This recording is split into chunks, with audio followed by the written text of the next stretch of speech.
He used to draw manga all the time at school. Even during breaks, he'd cling to his desk, and he was in the manga club too. Total geek. His life revolved around his desk and the world of manga. Oh, you guys are a little put off? Don't mean it that way. And I'm glad you're interested in him. I was looking at David, who was talking with a grin, or rather, I was looking behind him. I could see the bride approaching quickly. Hey, there you are. Long time no see, David said as he approached me. He was a classmate from high school. What was he doing here? He was smiling, but I wasn't happy at all. I've missed you. I heard you hang out here often, so I came by. I was at my usual cafe. You haven't changed at all. You've always been a bookworm, but you're still a loner, surfing the internet? David looked at my laptop on the table and grinned. Meeting someone? No, I came to see you. Saying that, he sat in the open seat in front of me. I wanted to give you this. It's for my wedding. You have to come. I've invited all my classmates. We even planned the after party. So let's all have a good time together after all these years. Don't be messing around. You have to come. We all agreed to attend each other's weddings and funerals, right? It's a full course meal at a first-class hotel. You wouldn't even have a chance unless it was for a wedding. The after party will be fun because the bride's friends will be there, and since she is a flight attendant, there will be a lot of glamorous female guests. After saying everything he wanted, David left. I didn't even feel like opening the envelope and just sat there. My name is Sean. I'm 25 years old. David was my classmate, but we were never close. To be honest, I disliked him. He was smart. His father was a lawyer and pushed him to follow the same path, so he was always busy with tutors and cram school. But with no choice in his future and a strict academic schedule, he must have been under a lot of stress. I often became his stress outlet. He intentionally dropped my lunchbox during lunchtime. He forced his class duties on me. He borrowed my notebook and never returned it to me. The list was endless. I often ended up as teacher's assistant. No one wanted the job, so they pushed each other to do it. At those times, he would successfully push everything on me. Being teacher's assistant was just a fancy term for a convenient handyman. The teacher would call me to distribute handouts. In the classroom, the teacher would instruct me to collect homework assignments from the students. He would annoy me by saying he didn't get it, or make me wait by saying he would file it later. In short, he was a messy man. But since he had good grades, the teachers went easy on him. In a school where academics were prioritized, smart guys were popular.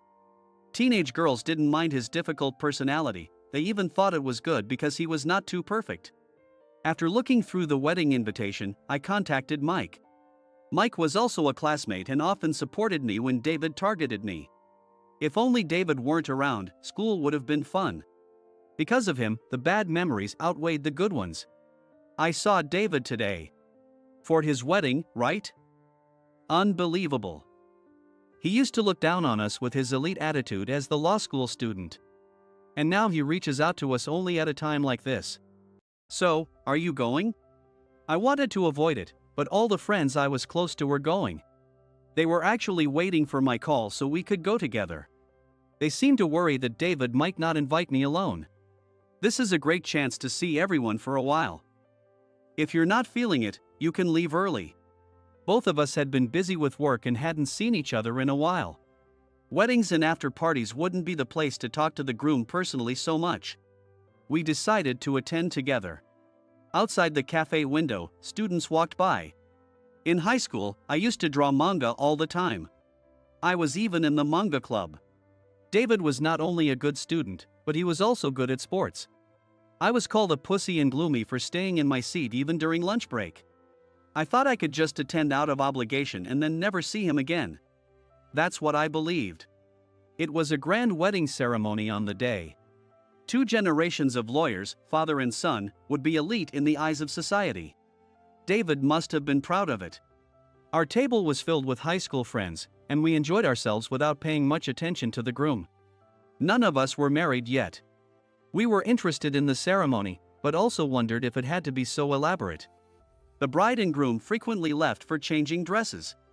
From a classic wedding dress and white tuxedo to the colorful evening dress and matching formal tuxedo, and even changed to beautiful kimono dresses. They looked like dress-up dolls. During those breaks, professional musicians played the piano, violin, or sang, but we hardly listened.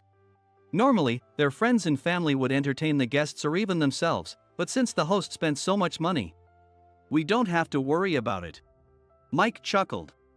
After all, the main focus of the ceremony on that day was the bride and the groom. There was a cake cutting, a rice shower, and a bouquet toss. Their frequent dress changings made the ceremony last over hours, and honestly, we were getting bored. We moved to the venue for the after party, but then had to wait over an hour for it to start. The bride and groom hadn't arrived yet. They must have been busy greeting family members and changing clothes. However, some of our friends had come from out of town. They were anxious about the end time. When it finally started, the party was dull, a far cry from the wedding. People were sparse and the party games were not exciting. Originally there were about 40 people, but 1 or 2 left during the wait. The remaining crowd was mostly women. I didn't want to participate in the games, so I just watched. The prizes were unimpressive, and the atmosphere was awkward. Food was limited to snacks and soft drinks. We were fine since we had just had the full course meal, but those who only came for the after party must have been disappointed. Moreover, technical issues prevented the prepared movie from playing, which was a disaster. We weren't interested in David's movie and thought it would be better to end quickly since it started late, but the bride, Lisa, was visibly upset. We were planning to slip out quietly and go for a drink. David, probably trying to salvage the awkward atmosphere, suddenly grabbed the microphone and started speaking. "Thanks for coming to our after party. You all came here looking to meet someone, right? I hope you find happiness like we did. Let me introduce each of the guys here, so ladies, pay attention." He started introducing each person one by one. I had a bad feeling. What could he possibly introduce about me? We hadn't kept in touch at all. He introduced his lawyer friends and college buddies first. When it came to us from high school, he listed everyone as company employees, adding titles like soccer team captain or student council member from those days. Finally, it was my turn. The last one to be introduced is Sean. This guy spent all his school days drawing manga. He'd cling to his desk even during breaks. And he was in the manga club, a total geek. He hated PE and wasn't good at sports. His life revolved around his desk and the world of manga. That's the kind of classmate he was. Oh, you guys are a little put off? Don't mean it that way, and I'm glad you're interested in him. It's not like he's a shut-in. He made it out here today, and he goes to Café Salon, too. Right, Sean? I was looking at David grinning and talking, or rather, I was looking behind him. I could see Lisa approaching quickly.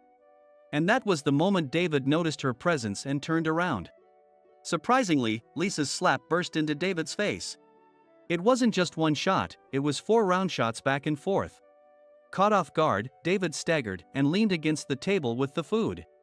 Lisa picked up the microphone that fell from David's hand. A murmur spread through the crowd. "What are you doing? You should be asking yourself that." Holding the microphone, Lisa began to speak to us almost like a campaign speech, half yelling. "Everyone, can you believe that I knew nothing about today's ceremony? I don't know if it was a secret bridal or a surprise, but I feel like I'm the only one who was set up, even involving my family. The dresses, the kimono, the bouquet, none of it was my taste. Even the message to parents was not something I came up with on my own. It was all staged. This is supposed to be a once-in-a-lifetime event. Yet everything was decided without my input. I was about to lose my mind with anger. But since you all came, dealing with outfits and gifts and all, I endured. There are my parents' work associates, bosses, and other important people here. So I thought I could just get through the day. But I'm done. I can't marry this man." "Lisa, what are you talking about? For the wedding, you spent your parents' money extravagantly, but for the after party, you rented this tiny room and left everything irresponsibly to others because you didn't want to spend your own money. The food and drinks are also cheap, and it's obvious you're trying to keep it within the budget. It's incredibly rude to the guests. And I've been listening to you insult people, calling them geek and shut-ins. Is that a jab at my sister? If you can openly mock guests, you definitely treat family even worse. I can't stand anything about this. I now know what she meant. It was about Lisa's message to her parents. In front of both families, the MC read out the message in a theatrical voice. There was a part of it in which she referred to her sister. I was wondering too if the part about respecting and loving her little sister who has become a shut-in is a big sister as much as ever should be read out at a place like this. Perhaps that message was a template edited to fit her family situation. David likely did it haphazardly, but it must have been unbearable for her family. No wonder she was angry. Elite lawyer, huh? Aren't lawyers supposed to fight injustice and help people with the power of law? Instead, you mock the weak. You have the knowledge but not the heart. Everyone, this wedding is off. I can't live with a man like this. Laugh at me all you want, but this is the end. In her puffy skirt, dressed like a pretty doll, the bride made her bombshell announcement. We were frozen, not knowing how to react. David slowly stood up, looking stunned as he listened, then spat out, "What are you talking about now?" Despite this, she just get out of here. I never want to see your face again, she said firmly into the microphone, and the groom left with a click of his tongue. Wait a minute, what about us? The bride was crying. Lisa, having said her piece, sighed deeply. Me and Mike, sitting with her between us, quietly glanced at each other and then looked down again. Oh, what's this? Suddenly, the bride noticed the gift bag at my feet. Oh, it's just a sample. Oh my gosh. I'm a fan of Karen. Why are there samples here? Is this going to be sold? Hey, look at this. It's a sample. I was frozen by the sudden turn of events. Her voice drew the bride's friends over in a crowd. Lisa took the microphone again. Everyone, are you hungry?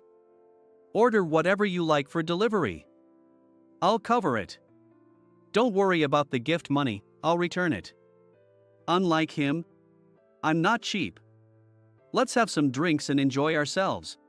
With that, the breakup party began, with the MC running out to buy drinks and various deliveries arriving, turning it into a lively event. Getting back to the point, I draw webcomics under the pseudonym Blue Moon. In school, I used to draw fantasy stories, but as I ran out of ideas, I started drawing stories based on real life. My series was called Karen's Life Theater, featuring the same main character each time.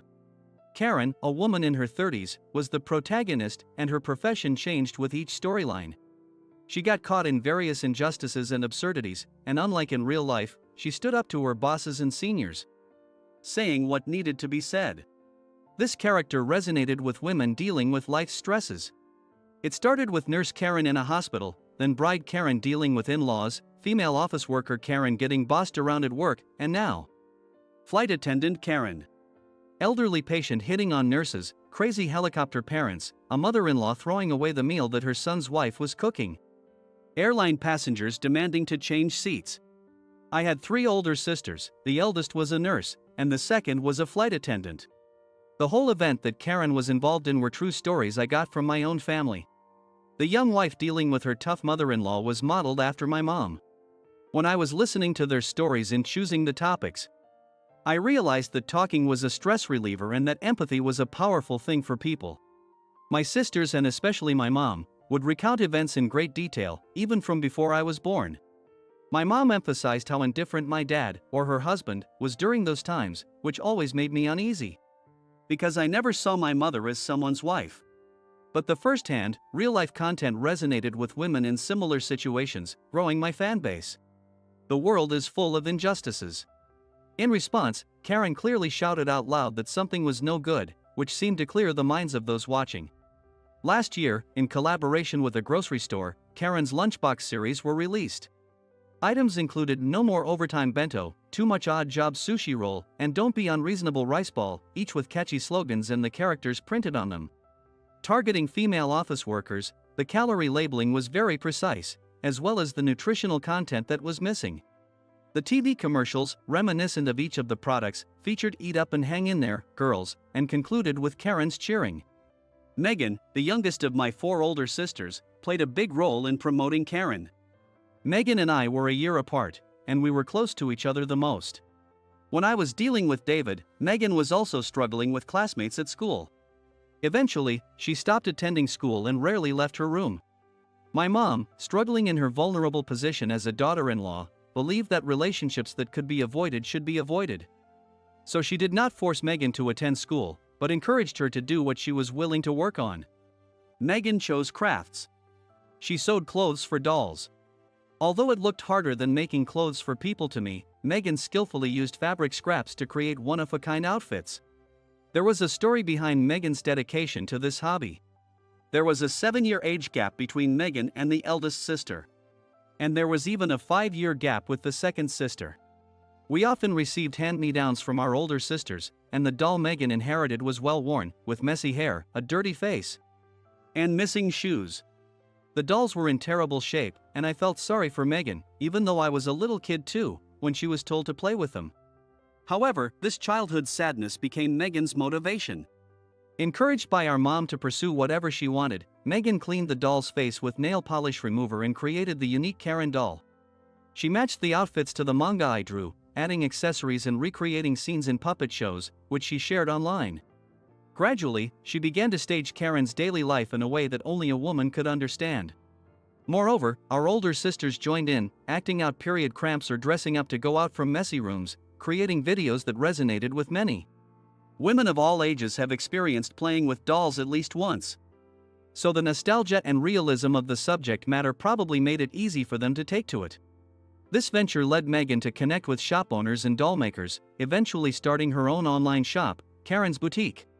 What Lisa found at my feet was a sample of Karen's second product line. Between the wedding and the after-party, I had a meeting with product planners in the hotel lobby. Then they gave me a sample. Karen's quote stickers. These were vinyl holders to be hung from bag handles.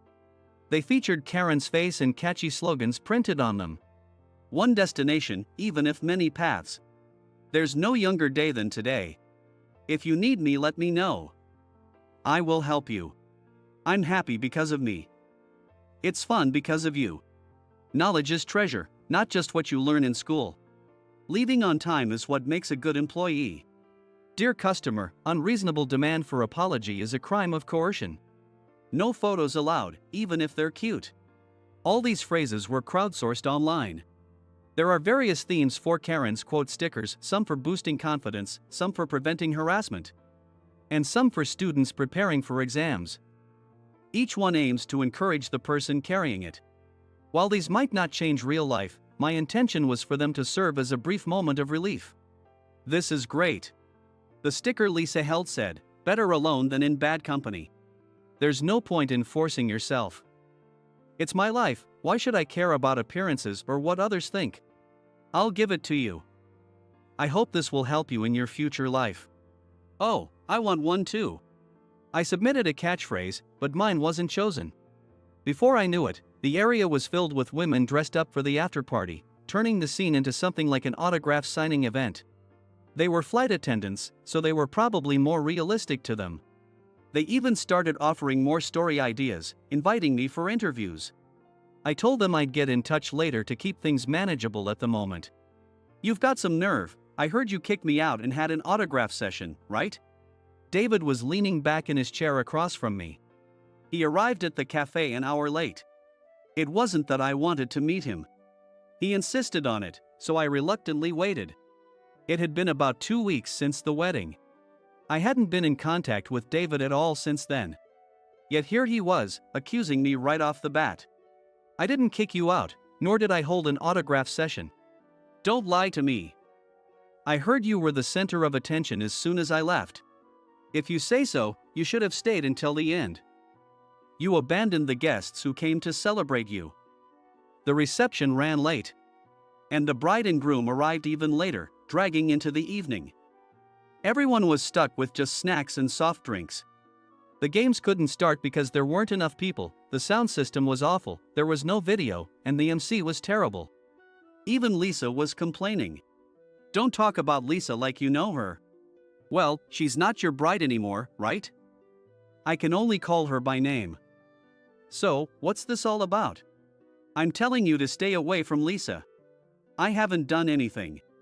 I heard you're trying to get close to her under the guise of work because she is beautiful, once working as the flight attendant. From whom? That's none of your business. I wondered why I had ever been afraid of this guy. David's bluster and bullying had no real basis. Back then, our teacher, Johnson, always favored him, so I gave up. I thought I couldn't win no matter what I said. He was just a student with good grades, nothing inside.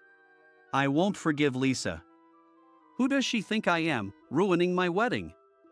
Do you know how much social credibility I've lost? I'll make her pay. I don't know how you can say that.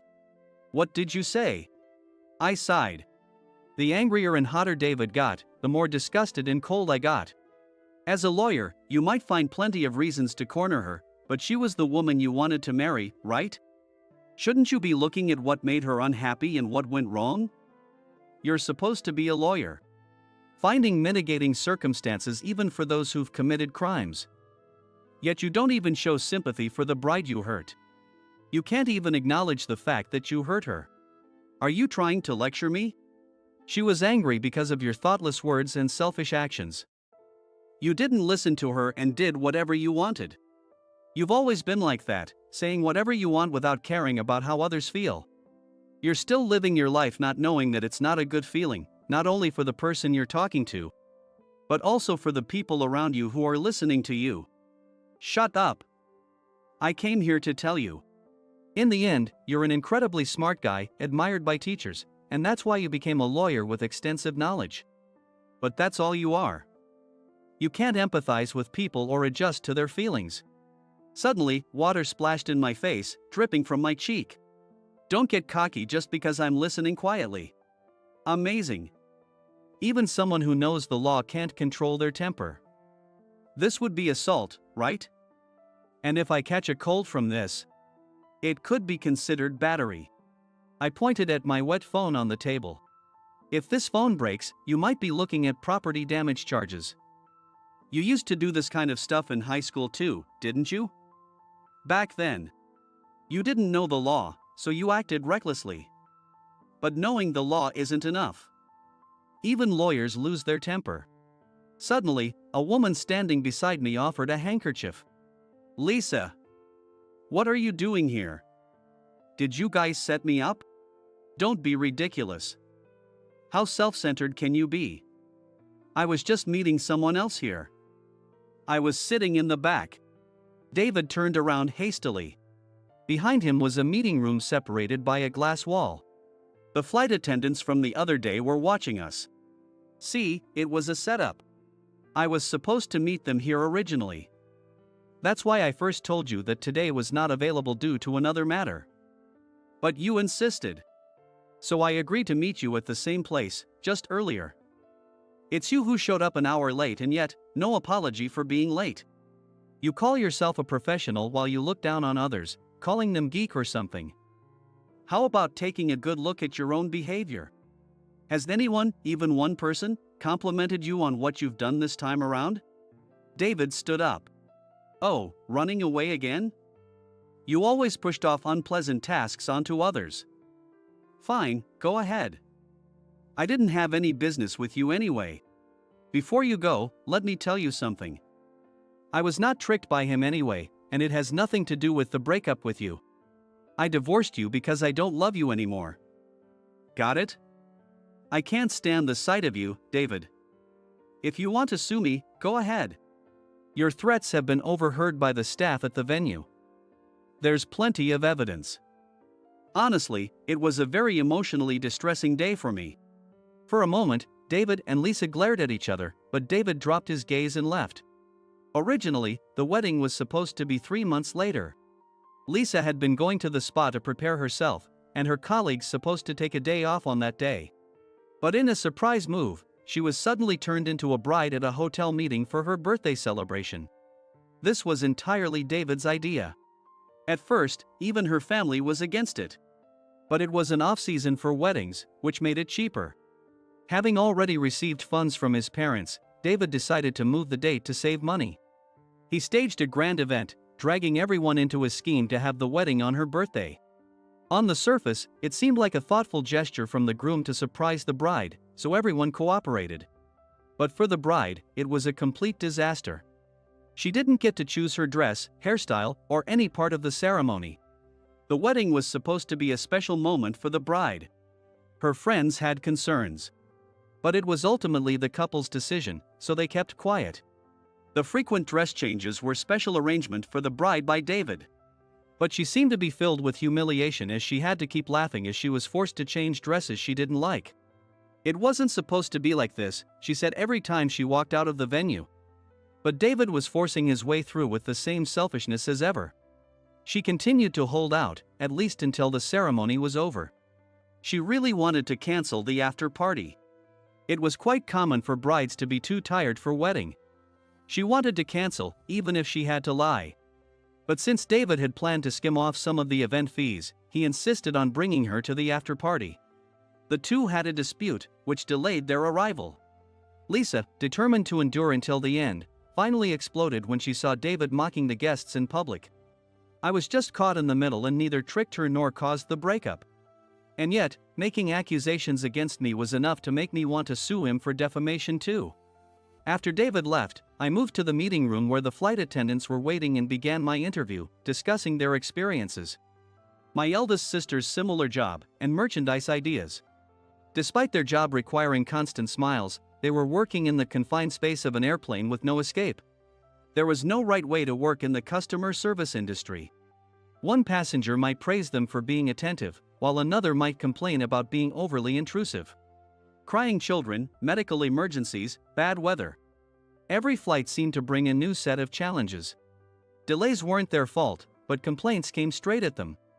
Moreover, behind the scenes, they had to pay more attention to their senior colleagues than they did to the passengers. Rumors traveled faster than jets. And they had to pay attention to other colleagues' feelings and sometimes took the blame for others' mistakes to keep the peace. Since they worked with different teams on each flight, they constantly had to rebuild relationships, which was exhausting. My sister often shared these kind of stories with me, making me feel sorry for them even when I see smiling flight attendants now. She used to be shocked by senior colleagues bad-mouthing passengers and co-workers. But now she was so used to it that she said it would be a disaster if she started doing it too. My sister's story like that made them sympathize with her, and then it would come back to me even more. I thought that it is because of this communication that I end up socializing with people and I draw manga. Nothing stabilized emotions like empathy. Lisa, too, decided to quit her job, fed up with the drama among the women. Despite her dream of joining the airline, she was filled with frustration, prompting her parents to suggest marriage. They introduced her to an elite lawyer through their connections, thinking it was a trustworthy profession. However, the secret wedding and subsequent handling of things showed such a lack of sincerity that even her parents were disappointed and apologized to her. Fortunately, they hadn't officially registered their marriage yet. Mike was thrilled to have met David's college friend at the after party, a lawyer, which broadened his network. Apparently, David was the same way in college. Despite attending for 6 years, only 2 friends were invited. One of whom left during the long wait. The other guy was looking bored, so Mike struck up a conversation with him while they ate delivery food. He was also a lawyer's son, attending in place of his father. It seemed that David only had relationships like that. Recently, through Mike's introduction, the 3 of us had drinks together and I decided to create a story featuring Karen as a lawyer. Incorporating legal education. David served as the basis for the villains in my comics. Thinking about how David would say or do certain things provided inspiration for me to create characters. Thinking about it, maybe all my hard work back then was paying off a little. Given the hardships he caused me, I would make good use of them. Lisa's sister, who had been troubled, changed after meeting Megan. She watched Megan's videos and became interested in the props which were used there, eventually working on making them herself. She particularly enjoyed creating miniature food, insisting on knowing the real thing, so Lisa took her out to try sweets and buy materials, slowly helping her become more active. Recently, she also started selling her artwork in Megan's online store. And the income she was able to generate seemed to have boosted her confidence. Megan planned to support her until she could manage her own shop. Half a year after the chaotic wedding, Lisa now works at a hotel front desk. While Lisa introduced her sister to Megan and I introduced Mike to a flight attendant who was a former colleague of hers, Lisa and I ended up dating. The hotel, frequented by many international guests, suits her well with her language skills and refined service training. It's less hectic than being a flight attendant, and the clientele is generally better, making her job more comfortable. However, every field has its own David. And then, this guy insisted that making him stand at the reception desk showed poor service. He claimed he was a regular and should be attended to in his room. He acted like a celebrity, but turned out to be just a rude old man. It was so disappointing. Lisa kept talking.